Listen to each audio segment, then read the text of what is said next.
Hi hello नमस्ते दोस्तों, this is Raunak sir और मैं आप सबका स्वागत करता हूं आपके प्यारे प्लेटफॉर्म आलसी इंजीनियर पे। यार engineering mathematics 1 Pune university first year और एंड सेम की एग्जाम्स अब कुछ ही दिनों में, कुछ ही घंटों में शुरू होने वाली है। अब इतने कम समय में हम लोगों को पता है कि यार 4 यूनिट करने, और आप लोगों में से बहुत लोगों ने ऑलरेडी पढ़ाई शुरू की होगी और पढ़ाई खत्म ऑलमोस्ट करने पे आए होंगे। लेकिन क्या आपने नोटिस किया कि आपको कौन सी चीजें कंपलसरी करनी चाहिए? अब इसके लिए आपको प्रीवियस पेपर भी तो रेफर करने पड़ेंगे। आज के इस सेशन में मैं क्विकली आपको, बिल्कुल थोड़ा भी आपका एक्स्ट्रा समय नहीं जाएगा, मैं आपको क्विकली बताऊंगा कि यार कौन सी चीजें करनी है और कौन सी चीजों पे हम लोगों ने नहीं किया तो भी चलने वाला है, जो कि लीस्ट टास्क होती है। तो चलिए शुरुआत करते हैं। क्या आप इंजीनियरिंग कर रहे हो, यूनिवर्सिटी, कॉलेज, टीचर, सब्जेक्ट से परेशान हो, यार अभी भी बैकलॉग के डर में जी रहे हो? तो मैं हूं ना। तो हम आपके लिए लेके आ रहे हैं university wise customise courses, hand written notes, solve previous year questions, doubt solving, live sessions और उसके साथ साथ 1-to-1 टीचर इंटरेक्शन। तो अब देर किस बात? Join our community trusted by 1,50,000 plus students and download our app now. सबसे पहले तो if you look into this, हम लोगों को पता है कि भाई टोटल 70 मार्क्स की एग्जाम रहने वाली है। 70 मार्क्स में से 10 मार्क्स आते हैं सिर्फ और सिर्फ एमसीक्यू के लिए, वो भी आपको टोटल 6 एमसीक्यूज पूछे जाएंगे। 6 में से 4 एमसीक्यूज रहेंगे 2 मार्क्स के, और 2 एमसीक्यूज रहेंगे जो कि सिर्फ सिंगल 1 मार्क के लिए आपको पूछा जाएगा। एट द सेम टाइम बचे हुए 60 मार्क्स के लिए चारों यूनिट को डिवाइड किया गया 15 मार्क्स में, जहां पे each question will be asked for 5 marks. अब ये 5 मार्क के लिए सवाल पूछने का फायदा जो होता है वो ये होता है कि भाई साहब आपको पता है कि बहुत बड़े सम्स आपने नहीं किए तो भी चलता है, क्योंकि 6 मार्क्स 8 मार्क्स के जो सम्स रहते हैं वो अब आपने नहीं किए तो भी चलेगा, बिकॉज 5 मार्क के हम लोगों को मैक्सिमम बड़े सम्स जो है वो पूछे जाएंगे। अब यूनिट नंबर 3 से ही शुरू करते हैं। नाम है partial differentiation. We all know that partial का मतलब होता है regular D by D X होता है, तो पार्शियल मतलब डैबा बाई डैबा एक्स होता है। इस पर्टिकुलर यूनिट में आपको बस 5 ही कॉन्सेप्ट है जो कि बहुत ध्यान से करनी। मैं बताता हूं। सबसे पहली कॉन्सेप्ट है कि बेसिक क्या होता है, और उसके साथ साथ एक डायरेक्ट डिफरेंशिएशन नामक कोई चीज है। तो इसके बारे में कुछ कमेंट में करना चाहता हूं। आई यूज डिफरेंट कलर का, ब्लू कलर और ग्रीन कलर फॉर कमेंटिंग, तो सो दैट यू अंडरस्टैंड कि मैं क्या बताना चाहता हूं। ये देखो, डायरेक्ट डिफरेंशिएशन जो है ना, ये थोड़ा सा आप कंसिडर कर सकते हो कि ये थोड़ा सा क्या है, टफ है, क्योंकि इसके सम्स की लेंथ है ना वो बहुत ज्यादा है। Around on an average 12-13 sums रहेंगे। 12-13 सम्स में से मैं आपको बताता हूँ 6 या 7 सम्स जो है वो अच्छे हो सकते हैं, थोड़े से 5 मार्क के लेवल के। बचे हुए 6-7 सम्स जो है वो उसकी लेवल थोड़ी ज्यादा है। अब आपको करना क्या होगा, you need to sort that out ना, कि भाई कौन से सम्स हम लोगों को आते हैं, कौन से सम्स हम लोगों को नहीं आते। वैसे मुझे पर्सनली लगता है डायरेक्ट डिफरेंशिएशन को ऑरिंग में ऐसी चीज आती है जो कि आपके डायरेक्ट डिफरेंशिएशन को ना करने को भी जस्टिफाई कर सकती है। इसका मतलब है आप अगर पेपर पैटर्न देखो तो डायरेक्ट डिफरेंशिएशन को मोस्टली ऑरिंग में वापस डायरेक्ट डिफरेंशिएशन का सम नहीं आ रहा है। इसका मतलब है कि आपने कोई एक आध क्वेश्चन को पूरा फोकस किया तो हो सकता है कि डायरेक्ट डिफरेंशिएशन को आप लोग अच्छे तरीके से स्किप करो। लेकिन while studying I won't I think allow you कि भाई आप लोग ये स्किप करो। उसका एक छोटा सा रीजन है कि भाई हो सकता है कि आपको ऊपर नीचे दोनों तरफ से इसके सम्स आए। तो आपको क्या करना है, भाई बहुत टफ जा रहा है ना आपको, तो आपके पास 10-12 सम्स है। 12 सम्स में से आपको 4-5 सम्स जितने जितने आ रहे हैं उतने करो। एक आध दो इधर उधर गए तो भी चलेगा। I would be requesting you कि टाइम कम है तो आपको ये प्लान सही से करना होगा। अगर आपको बेसिक क्लियर है ना तो सीक्वेंस वाइज पढ़ाई करने की कोई आपको जरूरत नहीं है। If you are good at basics तो आप डायरेक्टली एक कॉन्सेप्ट देख सकते हो, variable treated as constant, exam में आता ही आता है, चेक कर सकते हो। वेरिएबल ट्रीटेड एज कांस्टेंट के ऊपर आपको यहां पे सम पूछा गया है। आपका जो प्रीवियस पेपर था उसमें सिमिलरली कंपोजिट फंक्शन में दादाजी होते हैं, फिर पापा मम्मी होते हैं, फिर बेटा बेटी होते हैं। इस तरीके से मैंने अपने कोर्स में तो भाई पढ़ाया हुआ है। इसके साथ साथ होता है आपका होमोजीनियस फंक्शन और यूलर्स थ्योरम। ये ना, इसको मैं सुपरस्टार बनाऊंगा या फिर करूंगा। उसके पीछे का रीजन है कि आप देख सकते हो ऊपर भी यूलर्स का फंक्शन पूछा हुआ है, नीचे भी यूलर्स का फंक्शन पूछा हुआ है। मैं तो आपको रिक्वेस्ट करूंगा भाई साहब एक भी सम मत छोड़ो। यूलर्स की तैयारी इतनी खतरनाक तरीके से करो ना कि आपको 5 मार्क किसी भी तरीके से मिलने ही चाहिए when it comes to homogeneous function और यूलर्स के सम। अब इसके साथ साथ नीचे एक मैंने एक टाइटल लिखा हुआ है miscellaneous. What does that mean यार? मिसलेनियस का मतलब है भाई कॉम्बो पैक रहता है, जैसे कि कंपोजिट फंक्शन प्लस यूलर्स, ऐसे आपको सम्स यहाँ पे आ सकते हैं।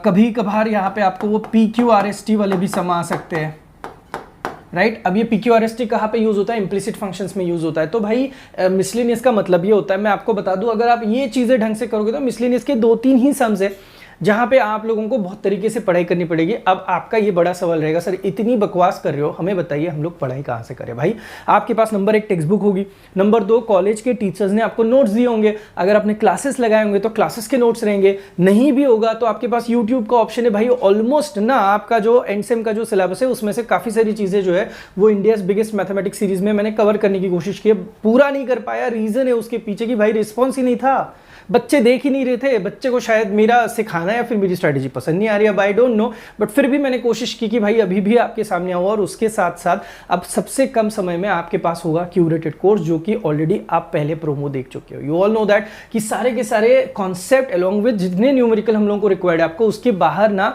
शायद ही कुछ चीज पढ़नी पड़ेगी। आप बस उतना उतना करके जाओगे ना कोर्स में से, जो भी अपना आलसी इंजीनियर के ऐप पे आपके लिए मोर देन इनफ होगा। भाई मेरा कहने का काम है, यूज करना है नहीं करना है आपका काम है। आपके पास टेक्स्ट बुक होगी तो आप तरीके से पढ़ाई करो। मैं बस आपको किसी भी तरीके से बस बेस्ट विशेस देना चाहता हूं। अब यूनिट नंबर 3 के साथ साथ आपको पता है कि पार्शियल के साथ साथ एप्लीकेशन ऑफ पार्शियल डिफरेंशिएशन होता है। उस यूनिट में क्या करोगे, उस यूनिट में तो भाई और भी अच्छे अच्छे कॉन्सेप्ट है, लेकिन थोड़ा सा लेंदी है ये यूनिट। यहां पे आपको मैं बताता हूं जैकोबियन किस तरीके से निकालना है, उसका एक स्टैंडर्ड फॉर्मूला। अगर uv से आपकी इक्वेशंस बन रही है xy को लेकर, तो आपका uv ऊपर आता है, xy नीचे आता है, और कुछ इस तरीके से कॉम्बिनेशन बनता है, तो जैकोबियन। उसके बाद आता है implicit function. Let me tell you something, implicit function के एक्चुअल में 2 टाइप आते हैं। अब 2 टाइप मतलब कौन से 2 टाइप यार, एक जो होता है जहां पे आपको डायरेक्टली डेबा यू बाय डेबा एक्स मतलब एक्चुअल में पार्शियल डिफरेंशिएशन डायरेक्टली पूछा जाता है, और दूसरा जो होता है वहां पे आपको डेबा ऑफ पूछा जाता है। फिर कुछ भी हो सकता है, एक्स वाई बाय डेबा ऑफ क्या हो सकता है, यू भी हो सकता है। अब इनका जो मेजरली यूसेज एक तो इम्प्लिसिट फंक्शन के लिए है ही है, लेकिन कोई भी सम जो कि j into J dash is equal to 1 के हिसाब से प्रूव दैट में पूछा जाएगा, उसके लिए इसका यूसेज हम लोग जरूर कर सकते हैं when it comes to implicit function. समझ में आ रहा है? आप अगर पेपर पैटर्न देखोगे ना, you'll अंडरस्टैंड कि भाई यहां पे देख ऊपर इम्प्लिसिट फंक्शन और नीचे कौन सा सम है, j into J dash is equal to 1। तो भाई इसको मैं स्टार कैटेगरी में ले सकता हूं कि ये इंपॉर्टेंट है, इसको आपको करके ही जाना पड़ेगा when it comes to exam. Similarly function dependence है एकदम इजी। फंक्शन डिपेंडेंस में ज्यादा कुछ करना ही नहीं, अपने को j इज इक्वल टू 0 दिखाना है, और अगर उन लोगों में कुछ रिलेशनशिप है तो वो रिलेशनशिप हम लोगों को वर्कआउट करनी है। बस ओरली आपको बताता हूँ, इसमें साइन इनवर्स का सम है बहुत फेमस है, टैन इनवर्स का सम है बहुत फेमस है, तो कुछ ऐसे सम्स है जो ऑलरेडी फेमस है, बस आपको तरीके से उसको पढ़ना है, देखना है किस तरीके से आता है, और j इज इक्वल टू 0 आया तो dependent, otherwise it is clearly independent. उसके बाद आता है एरर्स अप्रोक्सीमेशन। एरर्स अप्रोक्सीमेशन के अगर मैं समझूं कि 12 सम्स है, तो 12 में से 8 सम्स आसान है, क्योंकि उसके लिए आपको भाई area of circle, area of ellipse, volume of cone, volume of cylinder, surface area of sphere, या फिर वो ब्रिक वाले कुछ सम्स रहेंगे, इस तरीके से सम्स के साथ डील करना पड़ता है। तो कुछ सम्स इसके इजी है। इसमें ना एक टोटल डेरिवेटिव की कॉन्सेप्ट लगती है, उसके सम्स आपको थोड़ा सा ध्यान से देखना पड़ेगा when it comes to errors and approximation. तो ये जो है ना एरर्स एंड अप्रोक्सीमेशन, आप देख सकते हो एग्जाम पॉइंट ऑफ व्यू देखोगे तो यहाँ पे नीचे पूछा गया है, और 2 मार्क का एमसीक्यू का सवाल इसके ऊपर आ चुका है ऑलरेडी। तो अब देखो क्या क्या कवर हुआ, इम्प्लिसिट कवर हुआ, फंक्शनल कवर हुआ, j into J dash cover हुआ, और एरर्स अप्रोक्सीमेशन कवर हुआ। अब बचता है भाई मैक्सिमा मिनिमा और लीजेंडर्स मेथड। अब देखो मैक्सिमा मिनिमा में आपकी कोई भी कर्व जो बनती है, आपकी वेवफॉर्म बनती है, वहां पे मैक्सिमा कहां पे आती है और मिनिमा कहां पे आती है, ये निकालने का काम मैक्सिमा मिनिमा करता है। इसके लिए आपको जरूरत पड़ती है स्टेशनरी पॉइंट्स की। तो मैक्सिमा मिनिमा ये पार्ट मैं आपको जरूर बता सकता हूं कि this is something which is थोड़ा सा टफ, क्योंकि यहाँ पे ना वो जो स्टेशनरी पॉइंट्स वाला जो पार्ट है ना, वो हम लोगों को यहाँ पे परेशान करता है, राइट। सिमिलरली लैग्रेंजेस मेथड काफ़ी आसान है। वैसे अगर आप सम सॉल्व करने के लिए जाओगे तो you'll अंडरस्टैंड कि क्या क्या किया है, कैसे कैसे किया है ना। प्रॉब्लम क्या पता है इसमें, लैग्रेंजेस मेथड में ना वर्ड प्रॉब्लम आते हैं। तो वर्ड प्रॉब्लम का इशू तो आपको सबको पता ही है कि यार समझ में नहीं आते, कन्वर्ट नहीं करते आते न्यूमेरिकल में। तो ये आपको ध्यान से देखना पड़ेगा कि क्या करना पड़ेगा और किस तरीके से आगे बढ़ना पड़ेगा। यूनिट 3 हो चुका है, यूनिट 4 हो चुका है। अब इसके बाद आपका यूनिट नंबर 5 आता है दोस्त पिक्चर में, और यूनिट नंबर 5 में है सबसे इंपॉर्टेंट चीज तो मैट्रिसेस। मैट्रिसेस का बेसिक्स का वीडियो मैंने ऑलरेडी डाला हुआ है यूट्यूब पे, आप लोग देख सकते हो। यार रिस्पॉन्स ही नहीं है, इसलिए बस मेरे को थोड़ा सा वो जल्दी बंद करना पड़ा, बाकी कुछ नहीं है। जब आगे से आप अभी जैसे इस वीडियो को रिस्पांस दोगे, आगे जाके कुछ चीज़ों को रिस्पांस दोगे, तो आई थिंक सो चीज़ें और आसान हो जाएगी आपके लिए और मेरे लिए, दोनों के लिए। भाई मोटिवेशन की ज़रूरत होती है जब हम लोग भी काम करते हैं। तो आप लोग मोटिवेट नहीं करोगे तो हम कैसे आगे बढ़ पाएंगे यार। देख लो, चलो मैट्रिसेस की जब बात आती है तो सबसे पहले होता है रैंक फाइंड करना। रैंक फाइंड करने की 2 मेथड्स है। एक तो रो एक्लोन फॉर्म, जो कि आपको यहाँ पे ऊपर दिखाई दे रहा है, जो कि इंपॉर्टेंट है, ये आपको कंपलसरी वर्कआउट करना पड़ेगा। एंड ये जो है ना, ये बस आप एक बार ओवरव्यू कर लो, यानी कि ये this is just for overview. I am sorry, पूरा करने की जरूरत नहीं है। यहाँ पे इसको तो अच्छे से लिख देता हूँ ताकि आप इसकी प्रैक्टिस ढंग से करो, दिस इज इंपॉर्टेंट, राइट। अब बहुत सारी बुक्स में ये जो एक्विलिब्रियम फॉर्म है उसको ना हमेशा पहले वाले जो मेंबर रहते हैं आपके रो के, उनको 1 करके आगे बढ़ना पड़ता है। तो देख लो एक बार आप किस तरीके से सीखे उसी तरीके से आप आगे जाना है, आपको एक्विलिब्रियम फॉर्म ढंग से करना होगा। रैंक एक बार के फाइंड किया जाए तो उसके बाद सबसे बड़े प्लेयर्स मैं आपको बताता हूँ यार, इसमें ना सारे ही लोग बड़े, पता है आपको, ये नॉन होमोजीनियस और होमोजीनियस ये पूरी की पूरी कॉन्सेप्ट एग्जाम में आएगी। आपको पता है ऊपर आता है नॉन होमोजीनियस तो नीचे आता है होमोजीनियस। तो ये ना यहाँ पे कुछ वर्ड्स आपको दिखाई देंगे, जैसे कि there is something called as consistent, there is something called as solutions, तो infinitely many solutions, unique solutions, ऐसे कुछ वर्ड्स आपको यहाँ पे दिखाई देते हैं when you deal with non homogeneous as well as homogeneous homogeneous equations, right. अब ये तो कंपलसरी है, मतलब ये आपका, ये देखो स्टार प्लेयर है, यहाँ पे करना ही पड़ेगा, ऑप्शन नहीं है अपने पास। और ये भी एक स्टार प्लेयर है, ये तो भाई आपने अगर ढंग से पेपर देखा होगा ना तो ये देखो लीनियर डिपेंडेंसी ऊपर भी आती है और लीनियर डिपेंडेंसी नीचे भी आती है। और एक और बात बताओ, इस लीनियर डिपेंडेंसी को सॉल्व करने के लिए आपको रैंक आना जरूरी है। तो सब कुछ कनेक्टेड है दोस्त, सब कुछ कनेक्टेड है, तब जाके आपको मार्क्स मिलने वाले। इसलिए यूनिट ना बहुत ध्यान से करो, ढंग से करो। सॉल्विंग इज वेरी इंपॉर्टेंट, आपको क्यूरेट करके चीजें पढ़नी पड़ेगी कि भाई इतना इतना करूंगा तो मेरे को मेरे मार्क्स मिलेंगे। At the same time next आता है लीनियर ट्रांसफॉर्मेशन और ऑर्थोगोनल ट्रांसफॉर्मेशन में। सच्ची में बताओ, linear transformation I personally feel कि आपने फिलहाल स्किप किया तो भी चलता है, बिकॉज ना देख सकते हो ऊपर आपको लीनियर या फिर ऑर्थोगोनल में से कुछ आएगा और नीचे आएगा आपका एप्लीकेशन। सच्ची बताओ कसम खा के, ये जो एप्लीकेशंस वाला पार्ट है उसमें 2 तरीके के समझ आते हैं। इलेक्ट्रिकल सर्किट आते हैं रेजिस्टर कैपेसिटर वाले, सॉरी रेजिस्टर और सप्लाई वाले, और दूसरा आता है ट्रैफिक का प्रॉब्लम। आपने किया नहीं होगा तो I would be requesting you कि तो आप बहुत अच्छे से करो। जिन लोगों ने ऑलरेडी कोर्स लिया है उनको पता है, लेटेस्ट मैंने इसमें से सारे सम्स ऐड ऑन करके दिए हुए हैं। बच्चे सुपर खुश थे जब एप्लीकेशंस का वीडियो ऑलरेडी ऐप पे आया हुआ था। तो भाई आप डिपेंड करता है आप किस तरीके से इसकी तैयारी करते हो। मुझे पर्सनली लगता है कि आप स्किप कर सकते हो, आप लोगों ने ऑर्थोगोनल ट्रांसफॉर्मेशन करना है एंड अगेन दिस एप्लीकेशन वाला पार्ट आपको करना ही पड़ेगा, ताकि आप फोकस इस वाले क्वेश्चन पे करो। होमोजीनियस नॉन होमोजीनियस कुछ भी आने दो, लीनियर डिपेंडेंसी तो वैसे भी आती है और यहाँ पे आएगा आपका एप्लीकेशन।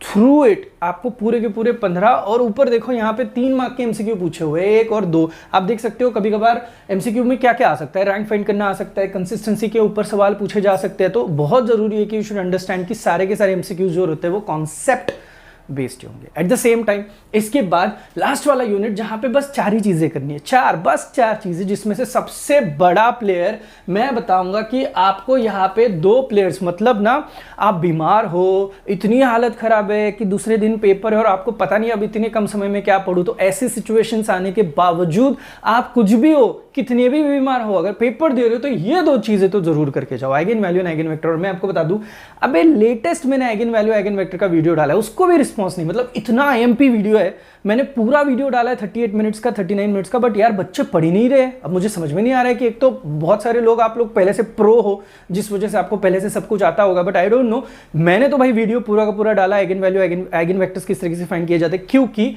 अगर आप कैले हैमिल्टन थ्योरम के लिए जाओ तो उसमें से ऑलमोस्ट 60% पार्ट तो आइगन वैल्यू आइगन वेक्टर निकालना ही है।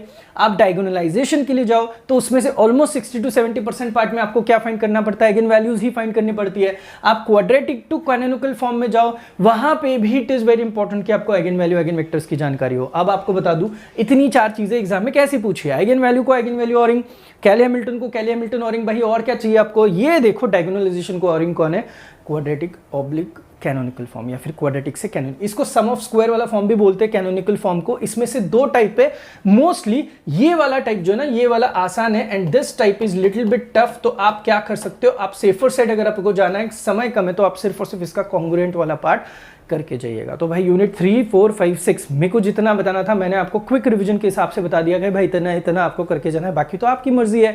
आपको पता है बहुत सारे ऑप्शंस आपके पास है पढ़ाई के, आप चूज करो आपको कौन सा ऑप्शन चूज करना है, लेकिन एट एनी कॉस्ट भाई मार्क्स अच्छे से लेके आना है, बिकॉज जब आप सॉल्विंग करते हो मैट्रिसेस में बहुत डर होता है कि अपने आंसर्स गलत आ जाए। सेकंड चीज, जब आप ना ये वाला पार्ट करोगे कैले हैमिल्टन, इट इज मैंडेटरी कि आपको कैल्सी का यूसेज पता हो, किस तरीके से मैट्रिक्स का स्क्वायर मैट्रिक्स का क्यूब किया जाता है। सो कुछ ऐसी चीजें हैं जो आपको सच में पता होनी चाहिए। होपफुली आपको मैंने जितना बताया उतना सब कुछ समझ में आया हुआ है। आप सभी को एग्जाम्स के लिए ऑल द बेस्ट और मिलते हैं नेक्स्ट वीडियो के लिए। ऐसे ही प्यार बनाए रखना। Thank you so much.